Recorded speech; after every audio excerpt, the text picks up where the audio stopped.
The rain had started just as I was locking up the office, fat drops that splattered against the pavement and turned the city streets into a blur of reflected neon. I stood under the building's awning, watching other people hurry past with their umbrellas and their purposeful strides, everyone knowing exactly where they were going. I used to be like that. Used to move through the world with that same certainty, before everything got complicated. My phone buzzed. A text from Maya asking if I'd pick up milk on the way home. I smiled despite myself, despite the exhaustion that had settled into my bones after another 12-hour day. Maya was 7 now, all gap-toothed grins and endless questions, and she had a way of grounding me just when I needed it most. I texted back a thumbs up and was about to make a run for the subway when I heard my name. Sarah. Not a question. Never a question with her. I turned to find Victoria standing in the doorway behind me, perfectly dry despite having just come from inside, as if the weather itself wouldn't dare inconvenience her. She was still in her work clothes, the charcoal suit that made her look like she owned the world, which in some ways she did. At least, she owned the architecture firm where I'd worked for the past 3 years, climbing from junior designer to senior associate through sheer stubborn determination and more late nights than I cared to count. I thought you'd left already, I said, hitching my bag higher on my shoulder. I was about to. She had something in her hand, a small navy blue box that looked expensive in that understated way only truly expensive things can manage. But I wanted to give you this first. She held it out to me, and I stared at it like it might bite. What is it? Open it. I didn't move. Couldn't, really. Because I knew what it was, could tell from the size and shape and the particular shade of blue that it was jewelry, and you don't give your employee jewelry unless you're crossing a line that shouldn't be crossed. Not in any professional setting. Not ever. Victoria, I can't. Just open it, Sarah. Her voice was softer than usual, the edge she wielded like a scalpel in meetings temporarily blunted. Please. So I did, because saying no to Victoria was something I'd never quite mastered, even when I should have. The box opened with a whisper of expensive hinges to reveal a necklace, delicate silver chain with a small pendant, abstract and modern, the kind of thing I would have picked out for myself if I'd had the money. Which I didn't. Single mothers working their way up in competitive fields rarely did. It's beautiful, I said, because it was, and because I didn't know what else to say. I saw it and thought of you. Victoria's eyes were on my face, reading me the way she read blueprints, looking for the stress points and the places that might give way under pressure. The design. It reminded me of that concept you presented last month, the one for the Morrison project. All those intersecting lines, the negative space creating meaning. I should have closed the box. Should have handed it back with a polite thanks but no thanks, with a reminder about professional boundaries and appropriate workplace behavior. Should have done a lot of things. Instead, I heard myself say, "We're not dating." I know. She smiled just a little, the expression so rare on her face that it transformed her entirely. I bought it for you anyway. The rain picked up, drumming harder against the awning, and somewhere in the distance a car horn blared. Normal city sounds. Normal evening. Nothing about this was normal. Why? The question came out smaller than I intended. Victoria stepped closer, close enough that I could smell her perfume, something subtle and expensive that probably cost more than my monthly grocery budget.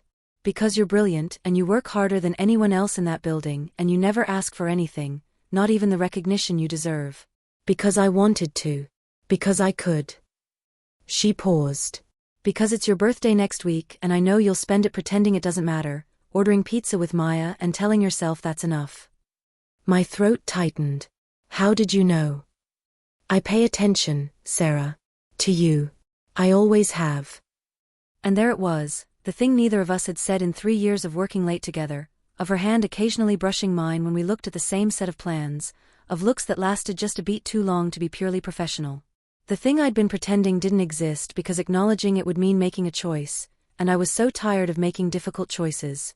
I have a daughter, I said, as if she didn't know. As if Maya hadn't occasionally shown up at the office after school, settling in the break room with her homework while I finished up a project. As if Victoria hadn't once spent 20 minutes helping her with long division while I was on a conference call. I know, Victoria said again. I like her. She's smart. Gets it from you. I'm not looking for anything complicated. I know that too. Victoria reached out and gently closed the box in my hands, her fingers warm against mine. I'm not asking you to be. I'm just giving you a gift, Sarah. Because I wanted to. What you do with it, how you interpret it, that's entirely up to you. I looked down at our hands, at the navy blue box caught between them, at the rain sheeting down beyond our little island of dryness. I thought about Maya, about the careful life I'd built for us after her father left, about all the walls I'd constructed to keep us safe. I thought about Victoria, who saw me not just as an employee or a mother, but as someone worthy of beautiful things given for no reason except want. Okay, I whispered. Okay. Okay, I'll take it. Thank you. Victoria's smile widened, and she squeezed my hand once before letting go. Happy early birthday, Sarah. Get home safe. Maya's waiting for her milk. She turned and walked back into the building, leaving me standing there with the box clutched in my hand and 1,000 questions I didn't quite know how to ask. The rain showed no signs of stopping, so I tucked the necklace carefully into my bag and ran for the subway, splashing through puddles like a kid, feeling something dangerously close to happiness flutter in my chest. Maya was already asleep when I got home, sprawled across her bed with a book open on her chest and her stuffed rabbit tucked under one arm. I set the milk in the fridge and stood in her doorway for a long moment, watching her breathe, this perfect small person who depended on me for everything. The weight of that responsibility never got lighter, but somewhere along the way I'd learned to carry it with something like grace. In my own room, I took out the necklace and held it up to the light. It spun slowly, catching the lamplight, all those intersecting lines creating something beautiful from empty space. I thought about what Victoria had said, about paying attention, about wanting to give me something just because she could. I thought about the last time someone had given me anything without wanting something in return. I couldn't remember. I put the necklace on. It settled against my collarbone like it belonged there, cool metal warming against my skin. In the mirror, I looked like myself, but somehow different. Not transformed, exactly. Just seen. Recognized. Known. I wore it to work the next day, hidden under my blouse where no one could see it but me. It felt like a secret, like a promise I hadn't quite made yet. Victoria didn't mention it, didn't ask if I'd kept it or worn it or thrown it away. She just smiled at me across the conference table during the morning meeting, a small private thing that made my colleague Rachel raise her eyebrows, and I felt the pendant press against my skin like a heartbeat. The Morrison project is coming along well, Victoria said, pulling up the renderings I'd stayed late to perfect. Sarah's done exceptional work on the facade integration. I think we should present this to the client as our primary option. Pride warmed through me, the professional kind I'd earned through skill and dedication, but underneath it something else flickered, something that had nothing to do with work and everything to do with the way Victoria's eyes found mine and held them just a fraction too long. After the meeting, Rachel cornered me by the coffee machine. So, she said, drawing out the word with surgical precision. What's going on with you and the Ice Queen? Nothing, I said automatically. We're not dating. Aha. Rachel had been at the firm longer than anyone except Victoria herself, had seen associates come and go, had witnessed office romances bloom and crash and burn. She had opinions about everything and no compunction about sharing them. She's never looked at anyone the way she looks at you. She doesn't look at me any particular way. Sarah. Sweetheart. I love you, but you're either lying to me or lying to yourself, and I'm not sure which is worse. Rachel stirred her coffee with unnecessary vigor. Just be careful, okay? Workplace stuff gets messy, and you've got Maya to think about. I know, I said quietly. I always think about Maya. I know you do. Rachel's expression softened. That's what makes you a good mom. I just don't want you to forget you're allowed to think about yourself too, sometimes. I carried those words with me through the rest of the day, through client calls and revision notes and the endless small tasks that made up my professional life. At 6, when most people had gone home, I was still at my desk, fine-tuning the structural calculations for a load-bearing wall. My phone buzzed with a text from the babysitter, Mrs. Kowalski from downstairs, saying Maya had finished her homework and was asking when I'd be home. Late night. Victoria appeared at my elbow, 2 cups of coffee in her hands, one of which she set on my desk. She'd learned how I took it months ago, had never forgotten. Just finishing up the Morrison calculations. Want to make sure everything's perfect before the presentation. It already is perfect. You made it that way. Victoria pulled up a chair and sat down beside me, close enough that our shoulders almost touched. But I know you won't believe that until you've checked it 3 more times, so I brought reinforcements. The coffee was exactly right, strong and hot with just enough cream to cut the bitterness. I took a sip and felt some of the day's tension ease from my shoulders. You didn't have to. I know. She was looking at her own coffee, not at me, which somehow made her next words feel heavier. I wanted to. I seem to do a lot of things I want to when it comes to you. My heart did something complicated in my chest. Victoria. I'm not asking for anything, she said quickly. I just need you to know that. Whatever this is, whatever it might become, I'm not asking for anything you're not ready to give. I just want to be here, drinking coffee with you while you over-prepare for a presentation you're going to nail. Is that okay? I looked at her then, really looked. Victoria was 42 to my 33, silver threading through her dark hair, lines at the corners of her eyes that deepened when she smiled. She ran a successful firm, commanded respect in a male-dominated industry, could reduce contractors to nervous wrecks with a single raised eyebrow. And here she was, asking my permission to sit beside me while I worked. Yeah, I said. That's okay. We worked in companionable silence for another hour, her presence somehow making the tasks feel less solitary, less overwhelming.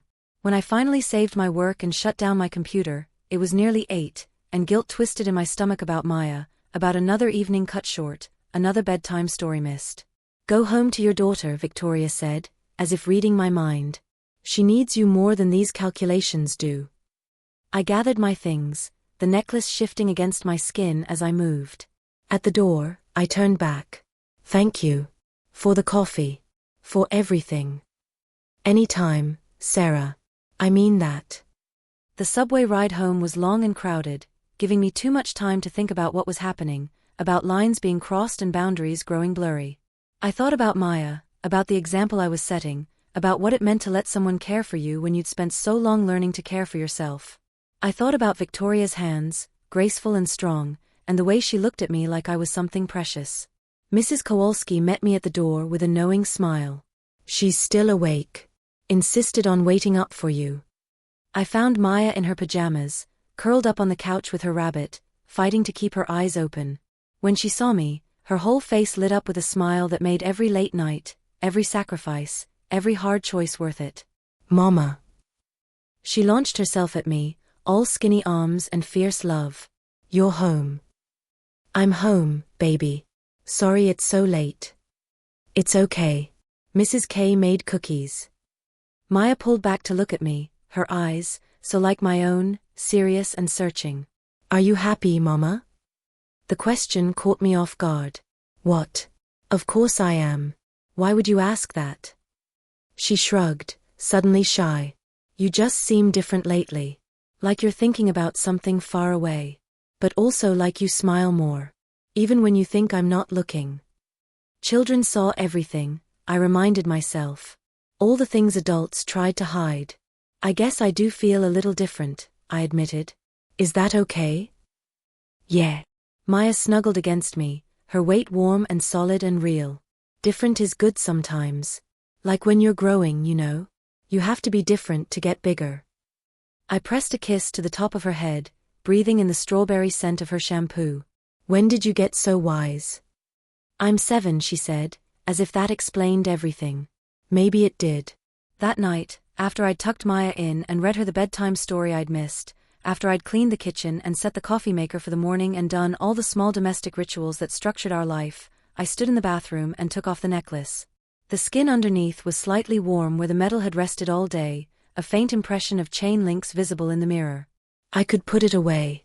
Tuck it in a drawer, wear it only at home, keep that part of my life separate and safe and uncomplicated. I could maintain the boundaries I'd built, the walls that had protected me and Maya for so long. But I didn't. I put it back on, fastened the delicate clasp, let it settle once more against my heart. 3 days later, Victoria asked me to dinner. Just dinner, she said, catching me as I was packing up for the evening. There's a new place that opened downtown, supposed to have incredible food. I thought you might like to try it. With me. If you want. The office was empty around us, everyone else having fled at 5 o'clock sharp, eager to reclaim their Friday evenings. Through the window, the city was turning golden in the late afternoon sun, all those buildings full of people living their complicated, messy, beautiful lives. "When?" I asked. "Tomorrow night? I know it's short notice, and if you can't arrange childcare. Mrs. Kowalski owes me a favor. She'd probably love an evening with Maya." I took a breath. "What time?" Victoria's face transformed, that rare smile breaking through her usual composure. 7? I could pick you up, or we could meet there, whatever makes you more comfortable." "Let's meet there," I said, not quite ready for Victoria to see the cramped apartment with its second-hand furniture and Maya's artwork covering every available surface. "Not yet." "Perfect. I'll text you the address." She hesitated, then added, "This is a date, Sarah. I want to be clear about that. Not a work dinner, not a networking opportunity. A date. With you. Because I'd very much like to take you to dinner and talk about things that have nothing to do with architecture." My pulse hammered in my throat. Okay. Okay. Okay, it's a date.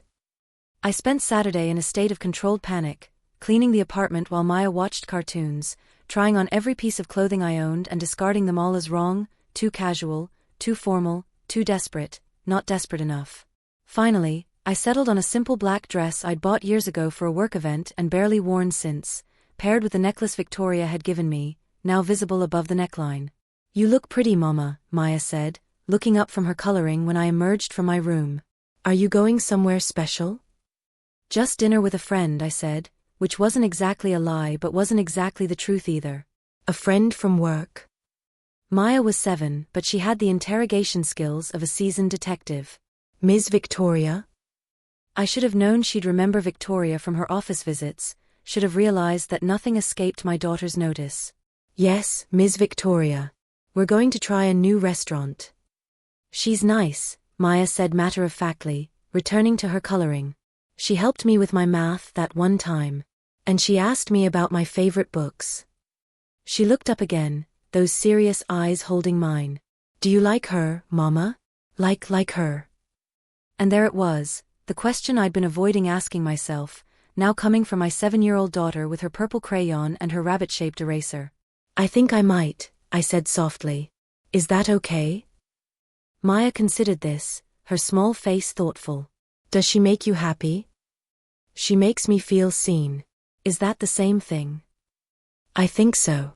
Maya went back to her coloring, the matter apparently settled in her mind with the easy certainty of childhood. "You should be happy, Mama. You deserve it." I knelt down beside her, gathering her into a hug that she tolerated with the patience of someone used to her mother's sudden displays of emotion. "Thank you, baby. Now be good for Mrs. K, okay? I'll be home before you're asleep."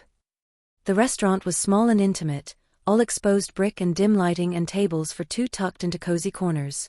Victoria was already there when I arrived, standing near the bar in dark jeans and a silk blouse that probably cost more than my entire outfit, and when she saw me, something in her expression made my breath catch. "You wore it," she said, her eyes on the necklace. "I've been wearing it. Every day since you gave it to me." "I know." She stepped closer, and I could smell that subtle perfume again, could see the way the low light caught in her eyes. "But tonight you let me see it. That's different."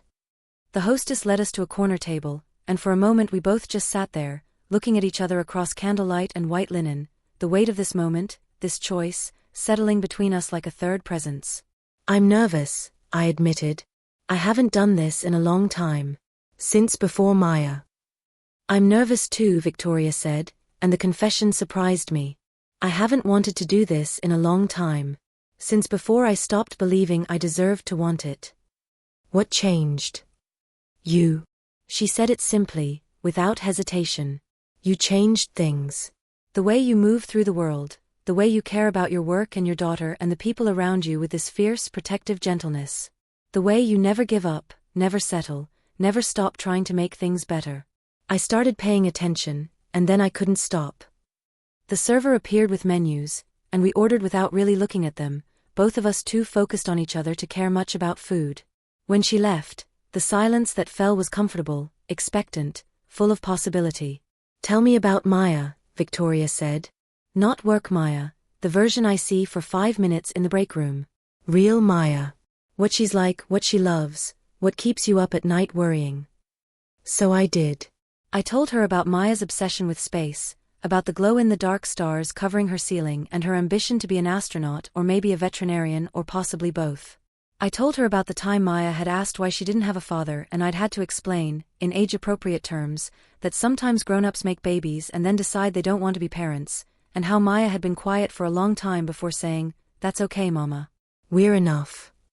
I told her about the sleepless nights and the tight budgets and the constant guilt of working late, of never feeling like I was enough for either my job or my daughter. I told her things I'd never said out loud, not even to Rachel, not even to myself in the privacy of my own thoughts. And Victoria listened. Really listened, not just waiting for her turn to talk but absorbing every word, her eyes never leaving my face, her expression open and understanding in a way that made my chest ache. "You're an incredible mother," she said when I'd finished. "Maya's lucky to have you. I'm lucky to have her. She's the best thing I've ever done. I believe that." Victoria reached across the table, her hand palm up, an invitation. I took it, felt her fingers close around mine, warm and steady. "But you're allowed to be other things too, Sarah. Not just a mother, not just an architect. You're allowed to be a woman who wants things, who has needs, who deserves to be cared for the way you care for everyone else." "I don't know how to let people in," I whispered. "Not anymore. Not after everything." "I know. I'm not asking you to figure it all out tonight. I'm just asking you to sit here with me, to eat overpriced food and drink wine that's probably too expensive for a Tuesday, to talk about nothing and everything, to let yourself be present in this moment without worrying about what comes next." She smiled. "I'm very good at patience, Sarah. I can wait as long as you need." The food came, and it was as incredible as advertised, each course more beautiful and complex than the last. We talked about everything except work, about books and music and the way the city looked different at night, about childhood memories and dreams we'd given up on and ones we still secretly held. Victoria told me about her own past, about the relationship that had ended badly 5 years ago, about the choice she'd made to focus on building her firm instead of building a life, about the loneliness of success. "Sometimes I look around at everything I've accomplished," she said, "and I think, what's the point? If there's no one to share it with, if I go home to an empty apartment and eat takeout alone and fall asleep watching Netflix, does any of it matter?" "It matters," I said firmly.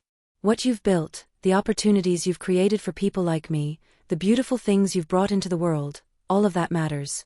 Even if no one else sees it. But I want someone to see it.